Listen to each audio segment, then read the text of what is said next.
पुण्यश्लोक अहिल्यादेवी होळकर शेतकरी कर्जमाफी योजना जी घोषित केली होती त्या योजनेच्या अंतर्गत आषाढीला आपण पहिली यादी घोषित केली होती।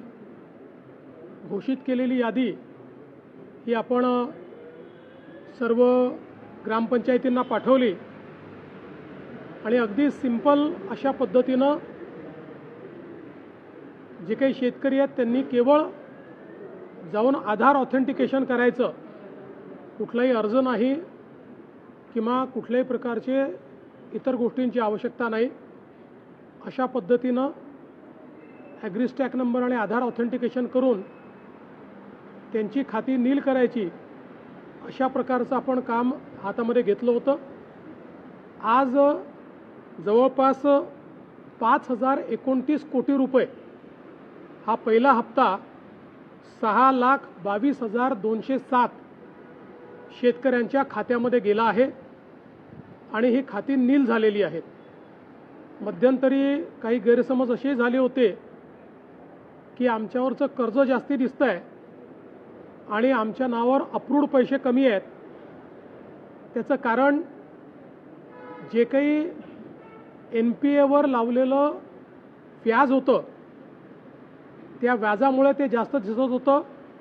बँकांनी ते व्याज रद्द केल्यामुळे आता अकाउंटमधले पैसे आणि शासनाने त्यांच्या अकाउंटला भरलेले पैसे, म्हणजे कर्जाचे पैसे अकाउंटमधले आणि शासनाने भरलेले पैसे हे सारखे असल्यामुळे ही अकाउंट नील झालेली आहेत। आता रोज मोठ्या प्रमाणात ही अकाउंट्स येत आहेत।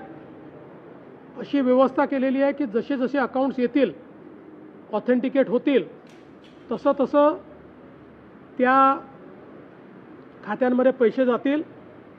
अजूनही म्हणजे जवळपास हे 18-19 लाख अकाउंट जे आहेत याची प्रोसेस चालली आहे। 12 लाख अकाउंट जे आहेत हे बँकांना परत पाठवलेले आहेत, कारण बँकांनी त्यात चुका केलेल्या आहेत। बँकांनी हे सांगितलं आहे की साधारणपणे आठवड्याभरामध्ये तेही अकाउंट सुधारून आम्ही परत करू। त्यामुळे मला असं वाटतं की आता हे जे काही सगळे अकाउंट्स आहेत हे सगळे क्लिअर होऊन आणि त्याच्यामध्ये पैसे टाकण्याची सुरुवात झालेली आहे।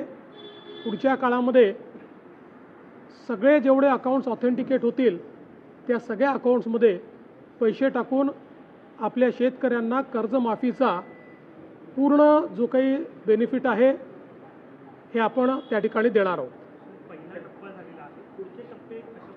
आता रोज जसे जसे अकाउंट येतील तसे तसे पैसे भरले जातील। सुरुवातीच्या पहिल्या टप्प्याला याकरता वेळ लागला की आपण हे ठरवलं होतं की याद्या ग्रामपंचायतपर्यंत जातील, त्या ठिकाणी याद्यांचं वाचन होईल, लोकांना हे समजलं पाहिजे आणि मग लोकांनी फक्त आपलं आधार ऑथेंटिकेशन करायचं आहे। ते आता खूप जोरात चाललेलं आहे। शेतकरी मोठ्या प्रमाणात ते करतात। ते झाल्याबरोबर आमच्याकडे जसं अकाउंट येतो तसं आम्ही पैसे भरणं सुरू करतो। बघा, 1 महिन्याभरात झालं पाहिजे, पण त्यात आपला जुना जो साधारणपणे अनुभव आहे त्याच्यामध्ये 80% काम एका महिन्यात होतं। 20% कामाला वेळ लागतो, कारण त्यात काही ना काही अडचणी, इतका लाखो शेतकऱ्यांचा जो रेकॉर्ड असतो, कुठे शेतकऱ्याची अडचण असते, कुठे बँकेची अडचण असते, काही ठिकाणी आता अशाही केसेस आहेत की वडिलांच्या नावाने कर्ज आहे, वडील गेले आहेत, मग ते म्युटेशन करून ते कर्ज त्या ठिकाणी आपल्याला रद्द करायचं आहे। अशा कागदपत्राच्या पूर्तता चालत असतात, पण 80% काम मात्र वेळेत होतं।